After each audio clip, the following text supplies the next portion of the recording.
जी अस्सलाम वालेकुम नाज़रीन, BBC उर्दू टीवी यूके के साथ मैं हूं फिजा आसिफ और आज हमारे साथ मौजूद हैं डॉक्टर फवाद अफजल साहब जो कि CEO हैं इकरा वीविंग कंपनी के।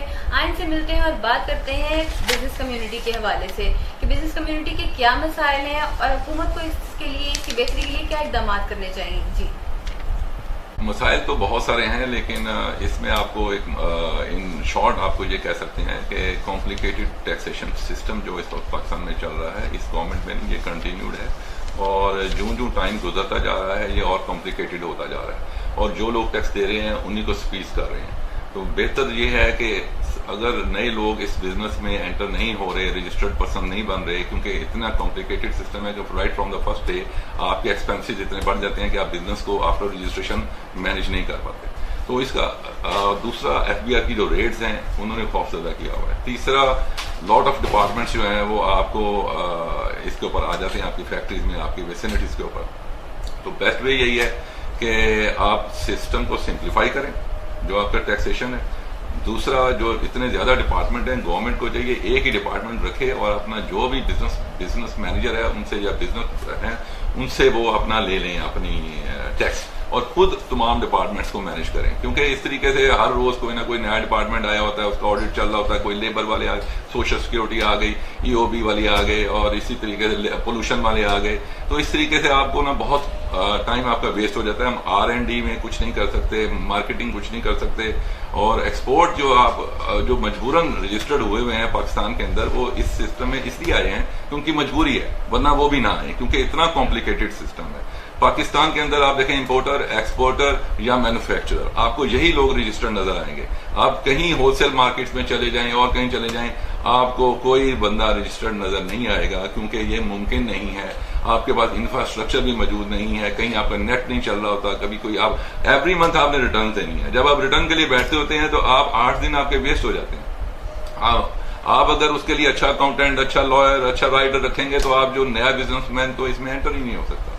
इसलिए मेरी सजेशन ये है कि जब तक आप सिस्टम को इजी नहीं करेंगे आपकी इकोनॉमी बेहतर नहीं हो सकती। जितना मर्जी आप उसी को स्क्वीज करते रहें, nothing is going to happen. और क्या सियासी तब्दीलियों के असरात बिजनेस कम्युनिटी को भी मुतासिर कर रहे हैं?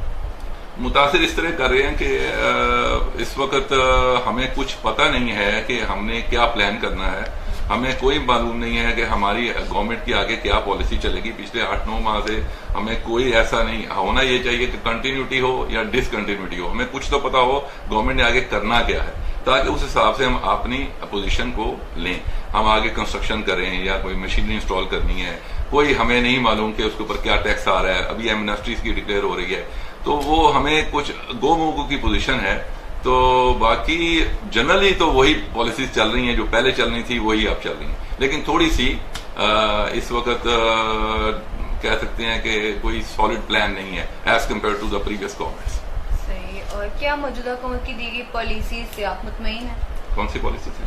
जो आजकल जो पॉलिसीज दे रहे हैं, जो चेंजेस ला रहे हैं, उन सब से आप मुतमईन हैं या आप क्या चाहते हैं कि इसमें और तब्दीली आए या जो उनको एक कंसिस्टेंसी के साथ चलना चाहिए? नहीं, अभी तक तो हमें कोई तब्दीली आप कोई बताएं ना, उन्होंने कोई नई पॉलिसी लाए हों तो मैं आपको बताऊं कि कोई नई पॉलिसी आई है उसके ऊपर कोई कमेंट दूं।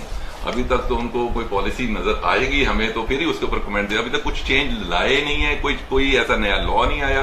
बस वही है कि FBR वाले आपके अकाउंट्स में से पैसे निकाल के ले जाते हैं, तो सुबह रात को आप अमीर सोते हैं, सुबह गरीब हुए होते हैं। तो वो आपको नहीं मालूम कि आपने क्या करना है और क्या नहीं। लोगों के अंदर खौफ और हरास की कंडीशन है, कोई नया बिजनेस स्टार्ट करते हुए नहीं कर रहा। और जो पुराने बड़े ग्रुप्स कर रहे हैं ये तमाम सिस्टम उनको फैसिलिटेट कर रहा है। जो बड़े ग्रुप्स हैं, अब उनके नाम लेने की जरूरत नहीं है, वो दैट कंप्राइज ओनली 1% भी नहीं है, दैट कंप्राइज 0.5% में भी।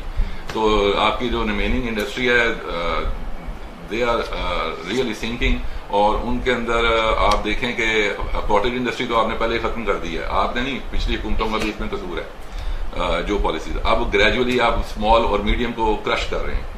तो क्योंकि ये जितना आपका टैक्सेशन सिस्टम है, जो आपकी पॉलिसीज हैं, ये सब सपोर्ट करती हैं कॉर्पोरेट सिस्टम को और आपके जो बड़े ग्रुप्स को। अदरवाइज जनरली आप जैसे चाइना ने डेवलपमेंट की थी, उन्होंने मैसिस को ऊपर ले आए थे, हर बंदे को इतना फैसिलिटेट कर दिया था कि वो एक्सपोर्ट के अंदर जाता था और उसके ऊपर टैक्सेशन सिंपल होती थी, कोई टैक्सेशन नहीं। बहरहाल हम होप फॉर द बेस्ट, हम उम्मीद करते हैं कि वो आगे कुछ अच्छी पॉलिसी लाएं। अभी तक कोई पॉलिसी आई नहीं है तो इसलिए उसके ऊपर कोई कमेंट ही नहीं हो सकता। जी नाजरीन, बहुत शुक्रिया। हमारे साथ मौजूद थे डॉक्टर फवाद अफजल साहब, जो कि अपने ख्यालात का इजहार कर रहे थे। कैमरामैन टीम के साथ फिजा Asif, BBC Urdu TV UK। अल्लाह हाफ़िज़।